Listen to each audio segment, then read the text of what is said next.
This is Cicero in Catilinam Oratio Prima. This is chapter 10, part 1. And Cicero says, Ibis tandem aliquando, quo te jam pridem ista tua cupiditas effrenata ac furiosa rapiebat, neque enim, tibi haec res adfert dolorem, sed quandam incredibilem voluptatem. Ad hanc te amentiam natura peperit, voluntas exercuit, fortuna servavit. Numquam tu non modo otium, sed ne bellum quidem nisi nefarium concupisti. Nactus es expertitis, atque ab omni non modo fortuna, sed etiam spe derelectis, conflatum improborum manum. Hic tu quae laetitia per fruere, quibus gaudiis exultabis, quanta in voluptate vacabere, cum in tanto numero tuorum, neque audies virum bonum quemquam neque videbis. So things are really ratcheting up. We are gaining fire, fast and furious, getting towards the end. Rounding third, heading home. So Ibis is the future of eo ire, second singular. So you will go. And we would imagine go forth, leave from the Senate, leave from the city. Tandem is linked here with aliquando. Tandem is like exasperated, like, oh my gosh, finally, at last, finally, you will go. You will go. You don't even have to really, if you're speaking this or thinking about how he would say this, you don't need the tandem so much as just inflect your you will go exasperatedly. Oh, you will go. Finally, at last. Quo te jam pridem ista tua cupiditas effrenata ac furiosa rapiebat. So quo is whither, to which place. Te, and there's the accusative singular, and right up near the forefront so that everybody remembers whom we're talking about. Jam pridem, some editors link these words together to make one word, and that's fine. Long sense. Ista tua cupiditas. Ista is a contemptuous, that damn thing, tua of yours, and cupiditas, desire, lust. Whither that damn desire of yours, effrenata, and we've seen that adjective before in the very first part. His effrenata audacia. Frenatus means bridled. So remember, the horse has the bit, the bridle in its mouth. Effrenata, the bridle is off. The horse is untamed, insane, mad. It's rearing about. The horse is insane, crazy. Catiline's cupiditas, his lust is unbridled. It has no chains, no fetters, nothing to hold it back. And this adjective, effrenata, is linked by the conjunction ac to furiosa, mad, insane, raging, furious, very angry. So that damn desire of yours, unbridled, boundless, unchained, and insane, rapiebat, has long since been taking te, you. And rapio is a stronger verb than capio. Cicero is painting Catiline here almost as like a slave to his madness. That the madness is effrenata, furiosa, his lust, his desire. It has taken control of him, and he's kind of helpless. He's sort of a passenger that he's being taken along on a murderous, crazy ride by his passions. He has no control over them. Neque enim, and enim being the souped up postpositive. Nam, for neque, for not. You don't see et non, so you do see neque and neque. For not, tibi haec res adfert dolorem. Tibi, once again, we're keeping the second person singulars at the forefront, so everybody remembers that we're talking about you, Catiline, you. Haec res, this matter, this affair, this stuff, Remember, res is a multi-purpose verb, best translated by the English word stuff. If I were to say to you, go to your locker and clean out your stuff, like you would know what that is, but we could be more specific with each of the stuff, the things that's in your locker. So res kind of stands in for the stuff, and we can always narrow down what the res is. So here, what he's talking about is there's this stuff that adfert dolorem, it neque adfert dolorem. It does not bring tibi to you any pain. And I would say that the res could stand in for this intention of yours, Catiline, to leave your city and fight your fellow countrymen. This, or you could say this scandal, like this whole affair that we're engaged in, that revolving around you. It neque adfert dolorem. It doesn't bring you or bear you any pain, dolorem, any grief. It doesn't give you any grief. It doesn't give you any pain. It doesn't cause you any pain. From adfert, from adfero. Sed quandam incredibilem voluptatem, but it does adfert a quandam incredibilem. A certain quandam is quidem, quodam. So that would be quam, the accusative singular feminine with an M, dam, D-A-M. The dam does not decline, but the quam does. So it would be quidam in the nominative, and then cuiusdam in the genitive, quidam in the dative, and it's quandam. If you have an M as in mu before the D in dam, then that mu that becomes a nu in N. So quandam. Incredibilem, unbelievable, voluptatem, pleasure, we get voluptuous. So Catiline kind of gets off on this. It's this whole scandal, this whole affair that we're involved in, this whole conspiracy, and it's all around you. We can't have nice things, Catiline, because of you. There's this whole plot to destroy the city, and it revolves around you. And the fact that we're meeting here in the temple of Jupiter Stator, we're basically in a bunker, and we're having this talk about, you and your involvement in this conspiracy that threatens the Republic. It doesn't give you any dolorem, any grief or pain, but it seems to cause you some unbelievable pleasure. You seem like you're getting off on this. You seem like you like this. I mean, you're a psychopath. You're insane. This fits in with the characterization Cicero has made of Catiline thus far. He's crazy. He has too much audacia. He's not enough timor. This next line is one of the more famous lines of the speech, after O tempora, O mores. Might be my favorite line in the speech. Ad hanc te amentiam. Ad goes with hanc, and that's the accusative singular feminine. It's interrupted by te because, once again, we have to keep that second person singular right at the forefront so everybody remembers we're talking about you, Catiline. Hanc is going to then agree with amentiam, mens, so a lack of mens, mentis, mind, madness, insanity. For this insanity, to this madness that you're sort of exposing to everybody. It's madness coming off from you. It's madness you possess. Natura, and sometimes the N in natura, I've seen it capitalized, so that nature, capital N nature. She has peperit, she has birthed you. She has given you form. For this madness, nature has birthed you. Almost like it is your destiny to be this crazy and to do this insane thing. You have no fault, Catiline. I'm sorry. You just were born broken and diseased and insane.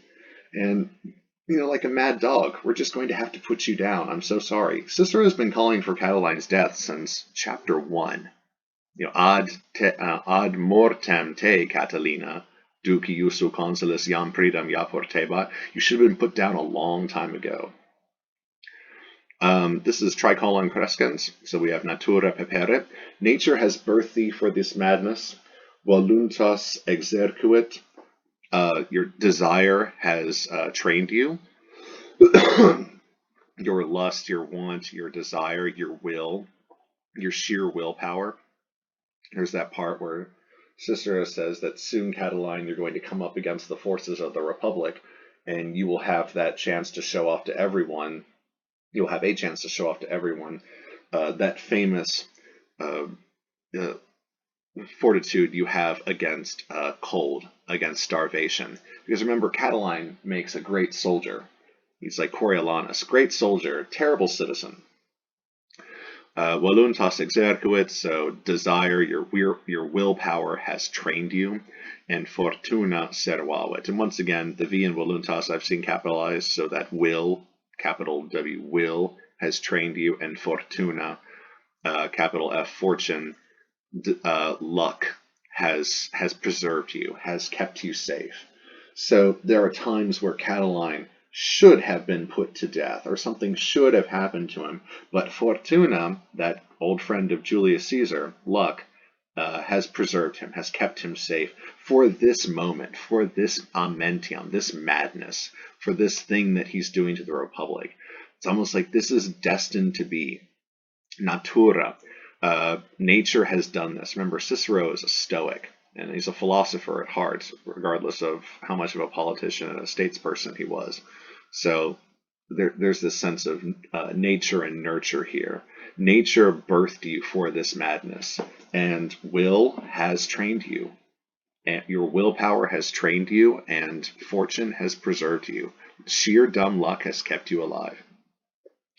Numquam, never. Tu, once again, the second person singular. Non modo, I bet if there's a non modo, we're going to see a sed etiam or something like that. Non modo otium, sed ne bellum quidem nisi. Oh, no etiam. We have tu non modo otium.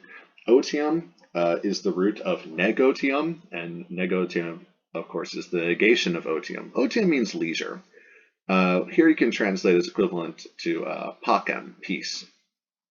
So you've never, and the verb that goes with it is concupisti, you've never desired, for you ethics students, concupiscence.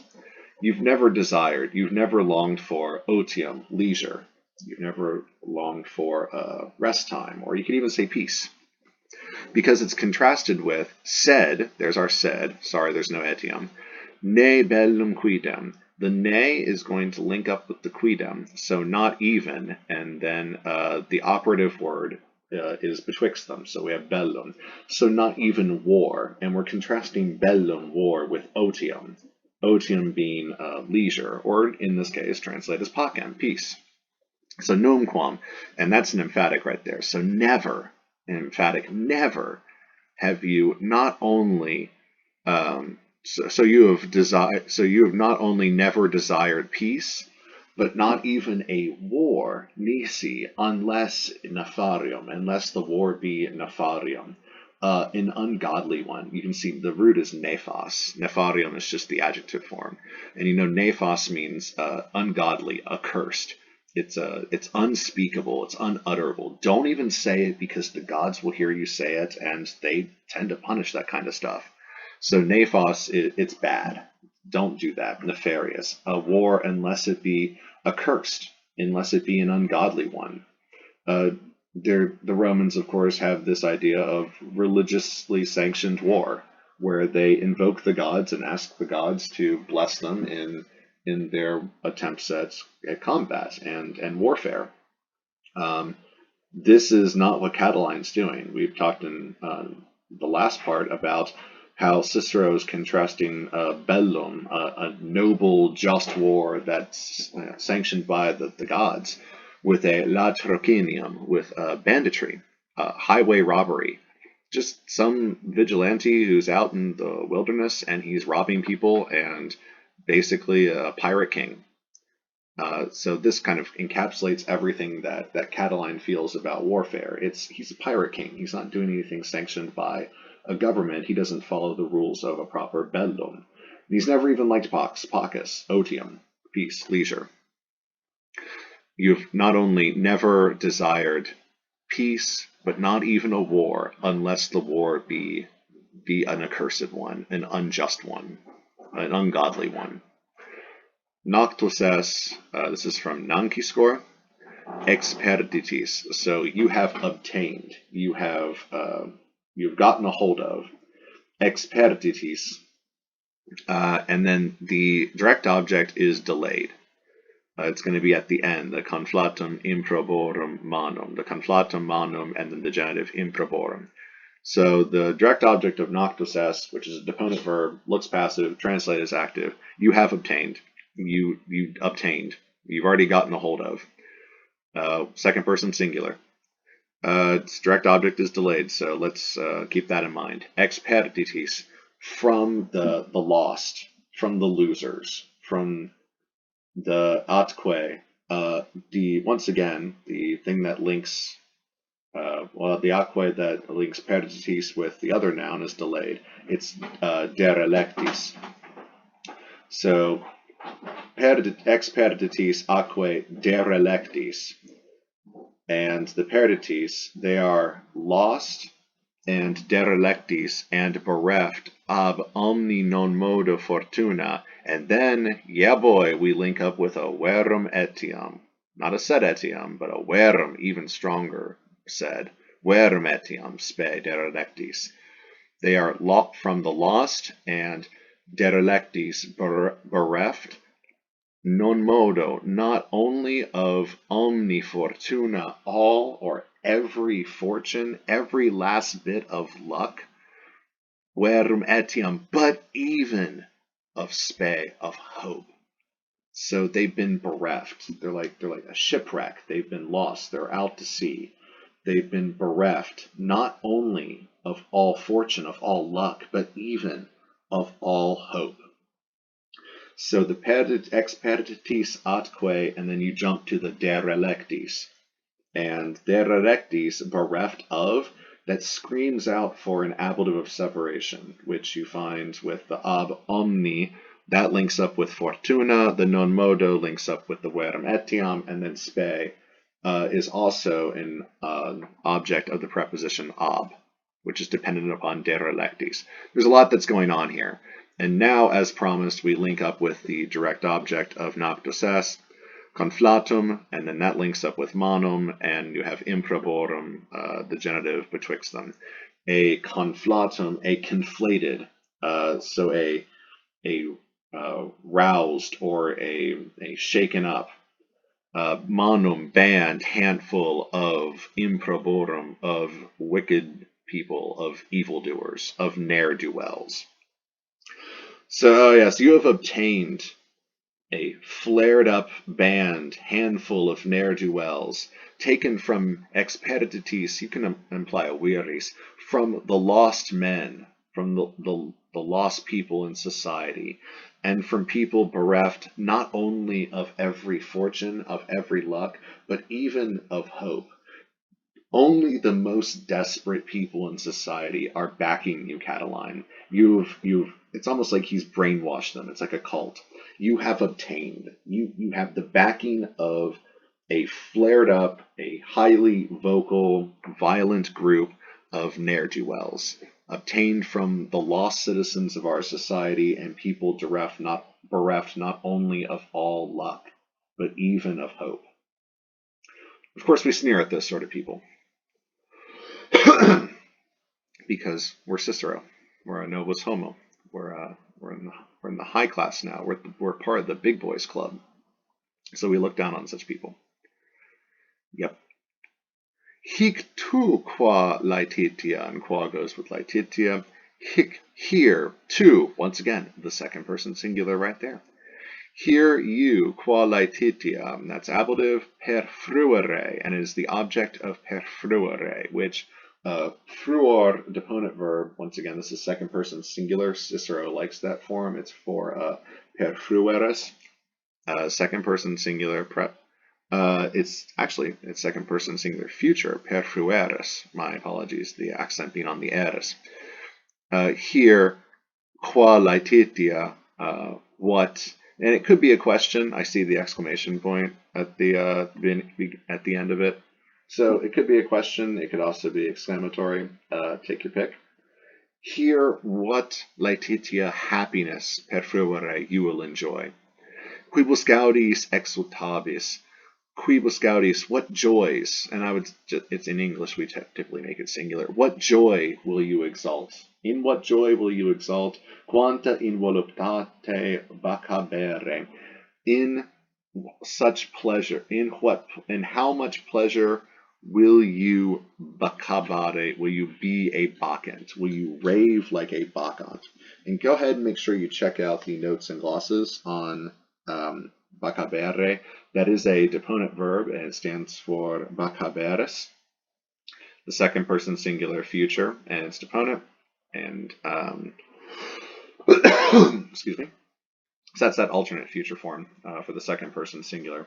And it means to be like a bacchant, the female attendants of Dionysus, who is also called Bacchus by both Greeks and Romans, Bacchus in Greece.